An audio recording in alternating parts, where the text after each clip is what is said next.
309।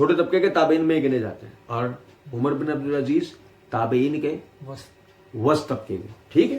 اچھا، پھر اس کے بعد آپ یہ دیکھیں حافظ ابن حجر رحمۃ اللہ علیہ نے اس طبقے کی وضاحت کی، اور یہ میرے ہاتھ میں تقریب التہذیب ہے، اس کی جلد نمبر 2 ہے، اس کا صفحہ نمبر ہے 599. 599 کے اوپر یہ فرماتے ہیں مغیرہ بن مکسم ان کے بارے میں بیان کرتے ہیں من السادسہ کہ یہ چھٹے طبقے سے تعلق رکھتے تھے. یہ کون سے طبقے سے تعلق رکھتے تھے؟ چھٹے طبقے سے. اب دیکھیں حافظ ابن حجر رحمۃ اللہ علیہ تقریب التہذیب کی جلد نمبر 1 کا صفحہ نمبر 9 کے اوپر حافظ ابن حجر رحمۃ اللہ علیہ فرماتے ہیں السادسہ. طبقہ سادسہ کیا ہے؟ طبقہ آثر الخامسہ. یہ وہ طبقہ ہے کہ جو 5ویں طبقے کے زمانے کو پا چکا ہے، 5ویں طبقے کے زمانے کو پا چکا ہے. لیکن لم یثبت لهم لقاء احد من الصحابہ، لیکن اس کی صحابہ میں سے کسی ایک سے بھی ملاقات ثابت نہیں. عمر بن عبدالعزیز طبقہ ثالثہ سے تھے، عمر بن عبدالعزیز طبقہ ثالثہ سے تھے، اور حافظ ابن حجر رحمۃ اللہ علیہ کہتے ہیں طبقہ سادسہ وہ ہے جو طبقہ خامسہ سے تو ملاقات ہے اس کی، مگر ثالثہ یعنی تیسرے سے. اس کا مطلب یہ ہوا مغیرہ بن مکسم نے عمر بن عبدالعزیز رحمۃ اللہ علیہ کا زمانہ نہیں پایا. پھر بھی سنو ذرا بات کو مرزا جی، ہم بھی تو آپ کو گھر تک ہی پہنچا کے رہیں گے، چور کو کہاں تک پہنچایا جاتا ہے؟ گھر تک. یہ میرے ہاتھ میں طبقات المدلسین ہے حافظ ابن حجر کی طبقہ، اور زبیر صاحب کے جو معتمد حافظ زبیر علی زئی رحمۃ اللہ علیہ اس کی اس پر تحقیق ہے، وہ صفحہ نمبر 64 کے اوپر یعنی کہ حافظ ابن حجر رحمۃ اللہ علیہ نے مغیرہ بن مکسم کو ذکر کیا ہے اور کہا ہے سکہ مشہور وصف نسائی بالتدلیس، کہ سکہ مشہور تھے لیکن مدلس تھے. نسائی، امام نسائی وغیرہ نے تدلیس کے ساتھ ان کا ذکر کر رکھا ہے. اور یعنی کہ اس کے حاشیے میں زبیر علی زئی رحمۃ اللہ علیہ نے بھی ان کی بات کی موافقت کی ہے اور مغیرہ بن مکسم کوفی کو مدلس تسلیم کیا ہے. اب سمجھا ذرا اس بات کو کہ مدلس راوی کے لیے یہ شرط ہے، اور وہ شرط یہاں سنیں ذرا بات کو، یہ باقاعدہ زبیر علی زئی رحمۃ اللہ علیہ انہوں نے یہاں پر اس کا ذکر بھی کر دیا. وہ کہتے ہیں وقال محمد بن فضیل بن غزوان کان المغیرہ یدلس فکنا لا نکتب عنہ الا ما قال حدثنا ابراہیم. مسند علی بن الجاد جلد 1 صفحہ 430 وسند حسن لذاتہ. یہ ہے زبیر علی زئی صاحب کی تحقیق. وہ کہتے ہیں کہ محمد بن فضیل بن غزوان وہ کہتے ہیں مغیرہ تدلیس کرتے تھے، پس ہم ان کی کوئی روایت اس وقت تک نہیں لکھتے جب تک وہ یہ نہ کہیں حدثنا ابراہیم، ہم سے ابراہیم نخعی رحمۃ اللہ علیہ نے بیان کیا ہے. تو آپ سمجھے ذرا اس بات کو کہ مغیرہ بن مکسم نے عمر بن عبدالعزیز رحمۃ اللہ علیہ کا زمانہ نہیں پایا. اگر کوئی کھینچ تان کے عمر بن عبدالعزیز رحمۃ اللہ علیہ کے زمانے تک مغیرہ بن مکسم کو دکھا دے تب بھی وہ اس روایت کو کالا جمع عمر بن عبدالعزیز کہہ کے روایت کرتے ہیں، حدثنا کہہ کے روایت نہیں کرتے. کیا کہا انہوں نے کہ جب تک وہ حدثنا نہ کہیں ہم ان کی روایت، کیونکہ وہ مدلس ہیں. مدلس راوی جب تک تحدیث کی صراحت نہ کرے، سماع کی تصریح نہ کرے، اس وقت روایت قابل قبول ہوتی نہیں. لیکن آئیکن کو یہ بات کیسے پتہ نہیں؟ مرزا جی تو آئیکن ہے. سنیں ذرا بات کو. پھر اس کے بعد مغیرہ بن مکسم سے بیان کیا ہے جریر بن عبد الحمید الزبئی نے. یہ میرے ہاتھ میں الکواکب النیرات ہے. یہ اس کواکب النیرات کی صفحہ نمبر 120 121 122. وہ کہتے ہیں جریر بن عبد الحمید الزبئی اختلط علیہ حدیث اشس و عاصم الاحول حتی قدم علیہ بحز فعرفہ. وہ کہتے ہیں مختلف ہوئی روایتیں اشس و عاصم الاحول کی ان پہ یہاں تک کہ بحث ان سے مقدم ہو گئے. اور ابو حاتم رازی رحمۃ اللہ علیہ نے کہا سچے تھے، تغیر قبل موت، موت سے پہلے یہ تغیر کا شکار ہو گئے تھے، حافظہ ان کا متغیر ہو گیا. اچھا پھر قال البحقی، امام بحقی رحمۃ اللہ نے فرمایا نسب فی آخر عمرہ الی سوء الحفظ، کہ ان کو منسوب کیا جاتا ہے آخر عمر میں حافظے کی خرابی کی طرف. یہ جریر بن عبد الحمید ہے. پھر جریر بن عبد الحمید سے اس روایت کو بیان کرتے ہیں عبداللہ بن جراح. عبداللہ بن جراح کے لیے حافظ ابن حجر رحمۃ اللہ علیہ نے تقریب التہذیب جلد نمبر اس کا 1 اور صفحہ نمبر 282 کے اوپر کہتے ہیں عبداللہ بن جراح بن سعد التمیمی صدوق یخطی کہ یہ سچے تو تھے مگر خطا کر جاتے تھے. اب آپ سمجھیں ذرا اس بات کو. مغیرہ بن مکسم کی عمر بن عبدالعزیز سے ملاقات ثابت نہیں ہے. جریر بن عبدالحمید آخر میں اختلاط کا شکار ہوئے اور عبداللہ بن جراح بھی روایت حدیث میں خطا کرتے تھے. اب اس صورت میں مرزا جی کے مقلدین کے لیے ہمارا 13واں سوال. اگر مرزا جی اس روایت کو صحیح تسلیم کرتے ہیں، 12واں سوال، اللہ کو جزائے خیر دے، اگر مرزا جی اور مرزا جی کے مقلدین اس روایت کو صحیح سمجھتے ہیں تو ہمارا 12واں سوال یہ ہے، مغیرہ بن مکسم کے عمر بن عبدالعزیز رحمۃ اللہ علیہ سے ملاقات ثابت کریں. جریر بن عبدالحمید الزبیعی کی اس میں مطابقت بیان کریں. عبداللہ بن جراح کی مطابقت موجود ہے. ابو بکر بن ابی شیبہ رحمۃ اللہ علیہ نے ان کی مطابقت کر رکھی ہے، ہمیں مسئلہ نہیں. لیکن کم از کم سنیں ذرا بات کو، مغیرہ بن مکسم کی عمر بن عبدالعزیز سے ملاقات ثابت ہے. اب اس صورت میں ایسے تم تراک کے ساتھ ایسی ضعیف سند کو بیان کرنا اور اس پر کہنا کہ جی میں تو صحیح حدیث بخاری مسلم والی پڑھتا ہوں، نہیں مرزا جی آپ فتنے ہیں، صرف وسوسہ دیتے ہیں. مرزا جی کہتے ہیں کہ اور اس میں سیدہ فاطمہ جو ناراض ہوئی، اب یہ ناراضگی جو ہے ان کی سیدنا ابو بکر صدیق رضی اللہ عنہ کے ساتھ ایک بشری تقاضے کے تحت تھی. اس پہ نعوذ باللہ یہ فٹ کرنا ہے کہ جی وہ صحیح بخاری و مسلم کی حدیث کے جی فاطمہ میرے جگر کا ٹکڑا ہے، جس نے اس کو تکلیف دی اس نے مجھے تکلیف دی، نعوذ باللہ من ذالک. سیدنا ابو بکر صدیق تو سوچ بھی نہیں سکتے تھے. ٹھیک ہے، جس ابو بکر صدیق کی حدیث بخاری کے اندر 3751 ہے کہ محمد کی محبت کو اہل بیت کی محبت میں تلاش کرو، میں اس پہ وضاحت دے چکا ہوں کہ روایت ان الفاظ سے نہیں ہے. اہل بیت کی محبت اپنی جگہ، مگر روایت میں مرزا جی نے ڈنڈی ماری ہے. وہ کبھی یہ کر سکتے تھے. ٹھیک ہے، وہ ایک بعض اوقات دنیاوی طور پہ بھی کبھی ایسے اختلاف آ جائیں تو ناراضگی ہو سکتی ہے، یہ بات ٹھیک ہے. بخاری مسلم میں موجود ہے کہ وفات تک سیدہ فاطمہ ناراض رہی ہیں. سیدنا علی نے رات کو ان کو دفن کیا ہے، ابو بکر عمر کو نہیں بتایا، میں اس پہ وضاحت دے چکا ہوں. ٹھیک. اچھا، اس کے بعد ظاہر ہے وہ ایک معاملہ چل رہا تھا، ظاہر ہے وہ ایک معاملہ چل رہا تھا. اچھا دیکھیں، وہ ایک معاملہ چل رہا تھا. پوری روایت پڑھی؟ نہیں، پوری روایت نہیں پڑھی. وہ ایک معاملہ چل رہا تھا. مرزا جی پوری روایت تو سناتے نا. آپ نے خود اپنی ویڈیو میں کہا پوری روایت پڑھیں، تو اس طرح آدھی روایتیں پڑھتے ہیں. اسی طریقے سے مرزا جی نے کہا ہے کہ غلام مصطفیٰ ظہیر صاحب نے روایت آدھی لکھی، آگے راوی کا فہم بتائے نا، سلف کا فہم. میرے بھائی علم کے میدان میں جذبات تو نہیں ہوں گے نا، چیزیں ڈسکس ہوں. مرزا جی مسئلہ یہ ہے، آپ پہ تو قرآن کی آیت صادق آتی ہے. یہ اللہ رب العزت نے سورہ مائدہ آیت نمبر 8 کے اندر فرمایا، یا ایھا الذین آمنوا کونوا قوامین للہ شہداء بالقسط ولا یجرمنکم شنآن قوم علی اللہ تعدلوا اعدلوا هو اقرب للتقوی واتقوا اللہ ان اللہ خبیر بما تعملون. اے ایمان والوں، اللہ کے لیے سچی گواہی دینے والے بنو. ولا یجرمنکم شنآن قوم علی اللہ تعدلوا، اور کسی قوم کی مخالفت تمہیں اس بات پہ نہ ابھارے کہ تم انصاف چھوڑ دو. اعدلوا، انصاف کرو. هو اقرب للتقوی، یہی تقوی کے قریب ترین بات ہے. واتقوا اللہ، اور اللہ سے ڈرو. ان اللہ خبیر بما تعملون، اور اللہ باخبر ہے ہر اس عمل سے جو تم لوگ کرتے ہو. سمجھے ذرا اس بات کو. مرزا جی کو یہ بات سمجھنی چاہیے، مرزا جی کو یہ بات سمجھنی چاہیے کہ مرزا جی یہ جو آپ نے کہا نا کہ یہ مطلب بخاری مسلم میں ہے کہ وفات تک سیدنا فاطمہ ناراض رہی ہیں، صحیح ظاہر ہے وہ ایک معاملہ چل رہا تھا. وہ ایک معاملے کو ڈسکس کرو نا مرزا جی. جذبات کو تو کوئی دخل ہے ہی نہیں نا، چیزیں تو ڈسکس ہوں گی نا. مرزا جی آپ نے خود تو کہا، آپ نے پوری روایت کیوں نہیں پڑھ کے سنائی؟ کیونکہ اگر آپ روایت پوری پڑھ کے سناتے تو مسئلہ یہ ہوتا ہے کہ آپ اس بات کا جواب کیسے دیتے ہیں کہ سیدنا علی رضی اللہ عنہ کی طرف لوگ دیکھ نہیں رہے تھے. کہاں گیا آپ کا غدیر خم؟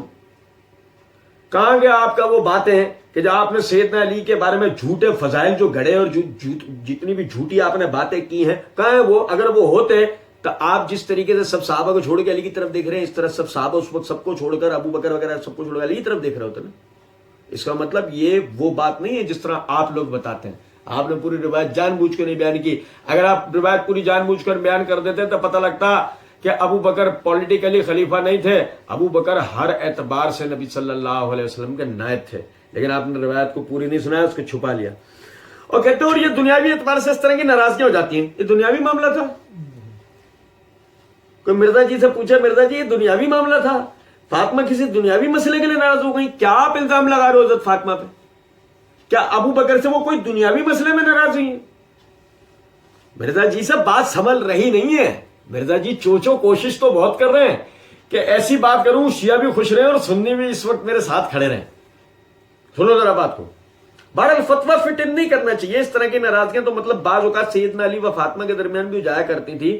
اس لیول کی تو نہیں لیکن ہو جاتی تھی. اس لیول کی تو نہیں لیکن ہو جاتی تھی. ہم کہتے ہیں مرزا جی کسی بھی لیول کی ہو جاتی تھی. آپ یہ بات کری کیوں رہے ہو؟ آپ سے کسی نے پوچھا ہے کہ فاطمہ علی کے بھی اختلاف ذکر کرو؟ آپ کسی کی گھریلو زندگی میں گھس جاؤ.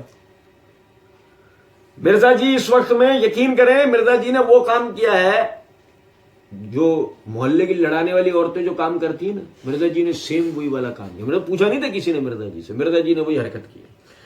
اس طرح سے فتویٰ نہیں لگانا چاہیے. باقی وراثت کا جو ایشو ہے بخاری مسلم میں ڈیٹیل موجود ہے کہ انبیاء کرام علیہ السلام کی وراثت جو ہے وہ تقسیم نہیں ہوتی. اچھا میں اکثر سوچتا تھا کہ اگر سیدہ فاطمہ, یا اکثر جو ہمارے سنی کہتے ہیں کہ سیدہ فاطمہ کو یہ حدیث ہی نہیں پتہ تھی, اکثر ہمارے سنی کہتے ہیں کہ سیدہ فاطمہ کو حدیث نہیں پتہ تھی. پتہ نہیں مرزا جی کے سنی ہے نا, پتہ نہیں کون کوئی وہ بھی کوئی کہاں مردوں کو کہاں لے جاتے ہیں نیپال. پتہ نہیں مرزا جی کے سنی بھی کوئی نیپال کے جنگلوں سے ہیں یا وہاں رہتے ہیں نیپال کے جنگلوں میں. یہ مرزا جی کے کون سے سنی ہے, کون سی باتیں کر جاتے ہیں جب مرزا جی اس کو روایت کر رہے ہوتے ہیں اور سنی خود نہیں جانتے ان باتوں. ہمیں اہل سنت ہے, ہمیں نہیں پتا کہ اہل سنت نے یہ باتیں کہاں کی ہیں. مرزا صاحب بول جاتے ہیں بڑے مرزا جی کے جو مکڑ دیے نا آشو آشو, کوئی بت پرستی شروع کر دیتے ہیں. سنو ذرا بات. یا اکثر جو ہمارے سنی کہتے ہیں کہ سیدہ فاطمہ کو حدیث ہی نہیں پتا تھی وراثت والی. بھائی فاطمہ کو نہیں پتا تھی تو اور کس کو پتا ہوگی؟ جس کی ضرورت تھی ان کو حدیث پتا تھی, جس کی ضرورت تھی ان کو حدیث پتا تھی. بیسیکلی یہ میں نے آپ پر میں اس کو مینج کروں گی, میں اس کو کروں گی. تو سیدنا ابو بکر صدیق نے اس لیے وراثت والی حدیث ان کو یاد کروائی کہ بھائی نبیوں کا وارث ہی کوئی نہیں ہوتا. جب وارث ہی نہیں ہوتا تو اچھا دیکھ میرے بھائی غور سے سن لیں, بڑی جان لگا رہے ہیں مرزا جی, بیکار میں یقین کریں بڑی محنت کر رہے ہیں بیچارے غریب مرزا جی. مرزا جی کا بس کا روگ نہیں ہے اصل میں. اللہ کی قسم صحابہ و اہل بیت کا دفاع مرزا جی جیسوں کے بس کا روگ نہیں ہے. یہ الحمدللہ اہل سنت کا تمغہ امتیاز ہے, ترہ امتیاز ہے کہ الحمدللہ جو نا یہ اہل سنت ہمیشہ سے صحابہ و اہل بیت کا دفاع کرتے آئے, کیونکہ ہمارے بزرگ ہیں, ہم ہی ان کے دفاع کی خدمت ہمارے ہی سر ہے. آپ دیکھیں ذرا اس بات کو. مرزا جی نے باقاعدہ اس ویڈیو میں یہ بات کہہ دی ہے, امام مسلم نے جو اپنی کتاب میں لکھا وہ مسلم کا فہم ہی ہمیں دکھانا ہوگا, اپنے مولویانہ نہیں دکھانا ہوگا فہم یا کسی اور کا. اور مرزا جی نے اسی ویڈیو میں کہا ہے میں اللہ کا فہم بیان کروں گا, اللہ کے محبوب صلی اللہ علیہ وسلم کا فہم بیان کروں گا اور ہمارے سلف کا فہم. اب مرزا جی نے اسی ویڈیو میں کہا ہے ان کو کہے ہم نے یہ حدیثیں لکھ دی ہیں, ہمارا کام تو یہی تھا جو شیخ زبیر صاحب نے بھی آپ کو نقوی صاحب کہا تھا کہ علی کا کام تھا کہ حدیثیں لکھ دی ہیں, میں نے فہم تو لکھا ہی نہیں ہے اس کے اوپر. مرزا جی اللہ کا فہم, اللہ کے رسول کا فہم اور سلف کا فہم بتائیں گے. مرزا جی سامنے والے کو پابند کیے بیٹھے ہیں کہ محدثین کا اپنا فہم بتاؤ, اپنے مولویوں کا فہم نہیں بتاؤ, اور مرزا جی کہہ رہے ہیں کہ میں نے حدیثیں لکھ دی ہیں, میں نے اپنا فہم نہیں بتایا. اب مرزا جی سے کوئی پوچھے مرزا جی یہ کیا کر رہے ہو, مرزا جی چوچو, مرزا جی ادھر ادھر دیکھ رہے ہو, ان کے گال پکڑو اور یوں اپنی طرف کرو. مرزا جی ہماری طرف دیکھو, ہماری طرف دیکھو بیٹے, اور یہ بتاؤ یہ بھی آپ کیا کر رہے ہو؟ آپ جو اتنی بڑھکیں اتنی شیخیاں پیچھے مار کر آئے ہو, ڈرامے باز آدمی, یہ بھی آپ کیا کر رہے ہو؟ سنو میں ایک دفعہ پھر پڑھوں گا مرزا جی کے جملے دیکھنا. باقی وراثت کا جو ایشو ہے بخاری مسلم میں ڈیٹیل موجود ہے, انبیاء کرام علیہ السلام کی وراثت جو ہے وہ تقسیم نہیں ہوتی. اچھا میں اکثر سوچتا تھا کہ اگر سیدہ فاطمہ, یا اکثر جو ہمارے سنی کہتے ہیں کہ سیدہ فاطمہ کو حدیث ہی نہیں پتا تھی وراثت والی. بھائی فاطمہ کو نہیں پتا تھی تو اور کس کو پتا ہوگی؟ جس کی ضرورت تھی اس کو حدیث پتا تھی. بیسیکلی یہ مینجمنٹ کا ایشو تھا کہ میں اب نبی صلی اللہ علیہ وسلم کی وارث ہوں تو آپ کے بیہاف پہ میں اس کو مینج کروں گی. مرزا جی یہ بخاری مسلم کے الفاظ ہیں. مرزا جی بولیں گے نہیں. مرزا جی یہ قرآن کے الفاظ ہیں. نہیں. مرزا جی کسی اور حدیث کی کتاب کے الفاظ ہیں. نہیں. مرزا جی یہ سلف کا فہم ہے. نہیں. یہ وہی ہے جو آپ نے تھوڑی دیر پہلے کہا میں اکثر سوچتا تھا. سمجھ رہے ہیں بات کو یا نہیں؟ مرزا اور سلف کا فہم یہ آسمان اور زمین کا فرق ہے. سلف کا فہم آسمان ہے اور مرزا گٹر ہے. دونوں میں کوئی برابری ہو سکتی؟ سنو ذرا بات کو. کہتے ہیں وہ یہ جو اکثر ہمارے سنی کہتے ہیں سیدہ فاطمہ کو حدیث نہیں پتا تھی وراثت والی. فاطمہ کو نہیں پتا تھی تو اور کس کو پتا؟ اچھا بھائی مرزا جی فاطمہ کو پتا تھی, ہاں تو ناراض کیوں؟ جو مینجمنٹ کا ایشو تھا, مینجمنٹ کا ایشو, مرزا جی فاطمہ کو یہ ترمذی کی حدیث پتہ نہیں ہوتی تھی جس قوم کی حکمرانی عورت کے ہاتھ میں وہ قوم کبھی فلاح نہیں پا سکتی. مینجمنٹ فاطمہ کے ہاتھ میں جائے گی کیسے مرزا جی؟ آپ سمجھا. عجیب ہی مرزا جی کو سننے والے یقین کریں ایسے عجیب لوگ ہیں, بولے چلا جاتا کیا مرزا صاحب بھائی اس دور میں حق تو مرزا محمد علی. ابے حق رہا ہے, وہ حق تھوڑی بیان کر رہا ہے, وہ تو منہ سے آگے جا رہا ہے, جو اس کی سمجھ میں آ رہا ہے وہ بولے چلے جا رہا ہے. اب یہ دیکھو نا یہ کیا ہے, میں اپنا موقف نہیں بتاؤں گا, میں اپنا اوپینین دے رہا ہوں, میں نے جو سوچا. اچھا تو سیدنا ابو بکر صدیق نے اس لیے وراثت والی حدیث ان کو یاد کروائی. دیکھو تکلف دیکھو آپ کہ ابو بکر صدیق نے اس لیے وراثت والی حدیث ان کو یاد کروایا. اب مرزا جی سے کوئی پوچھے مرزا جی بخاری مسلم میں کئی الفاظ ہیں کہ حدیث ان کو یاد کروایا اور انہوں نے یاد ہے کہ ہاں یہ حدیث, ہاں ابو بکر آپ نے مجھے اچھا یاد دلایا, اللہ آپ کو جزائے خیر دے, اب مسئلہ حل ہو گیا, ٹھیک ہے میں سمجھ گیا. نہیں تو وہ ناراض کیوں؟ بس مرزا جی نے بولا علی علیہ السلام کی بھی چپ ہو گئے. ابھی آگے ابان بھی عیاش کو چل جائے. اچھا وہ تابعی تھے, یہاں میں نہیں بولا, اچھا ایسا ہوا تھا, یہاں نہیں بول رہے کیونکہ پلانٹڈ ہے, سب پلانٹڈ ہے. سنو ذرا بات کو. تو کہتے ہیں کہ بھائی نبیوں کا وارث ہی کوئی نہیں ہوتا, جب وارث نہیں ہوتا تو تولیت والا مینجمنٹ والا ایشو آپ کے حوالے کیسے کر دیا جائے. تو ان کی علمی وراثت ہوتی ہے انبیاء کرام علیہ السلام کی, تو یہ فزیکل وراثت اس طریقے سے تو نہیں ہوگی. جب وراثت نہیں ٹرانسفر ہوتی ہے تو آپ یہ مینجمنٹ کیوں مجھ سے مانگ رہی ہیں, میں مینجمنٹ اس کو چلاؤں گا. تو یہ نعوذ باللہ اس طرح کی گستاخی والا معاملہ نہیں تھا. سارے جتنی بھی یہ ایسے مرزا جی یہی کٹ مارنا نہیں, دائیں سے بائیں سے نہیں. اب پتا ہے مرزا جی اپنی اسی ویڈیو میں کہہ چکے ہیں, سیدھی سی بات ہے, غلطی کا بیان جو ہے وہ کوئی گستاخی نہیں ہے. غلطی کا بیان جو ہے وہ گستاخی مرزا جی اپنی اسی ویڈیو میں بول چکے. اب آپ سمجھے ذرا بات, سیدنا ابو بکر نے غلطی نہیں, سیدہ فاطمہ نے غلطی نعوذ باللہ نہیں کی. بھائی میری بات توجہ سنو. مرزا جی کا ہم اپنی طرف کریں, ہماری طرف دیکھو. ابو بکر نے غلطی نہیں کی, فاطمہ نے غلطی نہیں کی. یہ کیا تھا آگے مرزا جی کہہ رہے ہیں, ایک ان کی خواہش تھی, ایک چھوٹی سی ضد تھی. ہم مرزا جی ہماری طرف دیکھو, ابو بکر نے غلطی نہیں کی, فاطمہ نے غلطی. یہ ہمیشہ سے اہل سنت کا طریقہ رہا ہے, صحابہ غلطی نہیں کرتے, صحابہ غلطیوں سے پاک نہیں ہے, لیکن صحابہ غلطی نہیں کرتے. ہم صحابہ کے فہم تک نہیں پہنچ پاتے. کیسی مرزا جی آپ جان لگا رہے ہو نا, دونوں طرف سے دفاع کر رہے ہو نہیں کر رہے ہو مرزا جی, کر رہے ہو نا. یقین کرو ہم نے تو اللہ تعالیٰ کی دی ہوئی توفیق سے اس مسئلے کا 10 سے 15 منٹ میں باغ فتح والے مسئلے میں حل کر دیا ہے. اللہ تعالیٰ کا ہم پر فضل و کرم ہے, ہماری کوئی طاقت, آدم من فضل ربی, ہمارا کوئی کمال نہیں. لیکن مرزا جی آپ سمجھے ذرا کیسی کھینچتان آپ کو کرنی پڑ رہی ہے, کیونکہ پیچھے آپ غلط بات کر کے آ گئے. یہ جو ابو بکر کو آپ نے جو پولیٹیکل خلیفہ بنایا نا, آپ سے یہ جو غلطی ہوئی ہے نا, امت کے جمانے چنا, اب آگے یہ کھینچا تانی آپ کو کرنی پڑ رہی ہے. تو سنیں ذرا بات کو. کہتے جی تو نعوذ باللہ اس طرح کی گستاخانہ معاملہ نہیں تھا, ایک ان کا ایک اپنا, اور وہ ڈیسیجن کر سکتے تھے, اور وہ ڈیسیجن کر سکتے. میں آپ تمام بھائیوں سے بات کہوں گا, مرزا جی کے اس جملے کو یاد رکھیے گا. خلافت کے معاملے میں مرزا جی جب بھی ابو بکر, عمر و عثمان, معاویہ یا کسی بھی خلیفہ پہ جب اعتراض کریں گے نا, یقین کریں مرزا جی کا یہ جملہ اگر ذہن میں رہے نا, یہ جملہ, تو مرزا جی کا اپنا جواب ان کا یہ جملہ ہے. اور وہ ڈیسیجن کر سکتے تھے, ظاہر ہے مسلمانوں نے ان کو خلیفہ چنا تھا. اگر وہ دوسرا ڈیسیجن کرتے تب بھی ٹھیک ہوتا. تو یہ ڈیسیجن ہے, ظاہر ہے امت کے لیے ایک آزمائش بنتی ہے. اس طرح کی جو چیزیں ہو جاتی ہیں بعد میں آزمائش بن جاتی ہیں. بالکل نیک نیتی پر میں بنی تھا, یوں بھی ڈیسیجن کرتے تب بھی ٹھیک تھا, یوں بھی کیونکہ وہ خلیفہ امت تھے. مرزا جی سنے ذرا بات کو. پھر عثمان بھی تو ڈیسیجن کر سکتے تھے، وہ بھی تو خلیفہ امت تھے.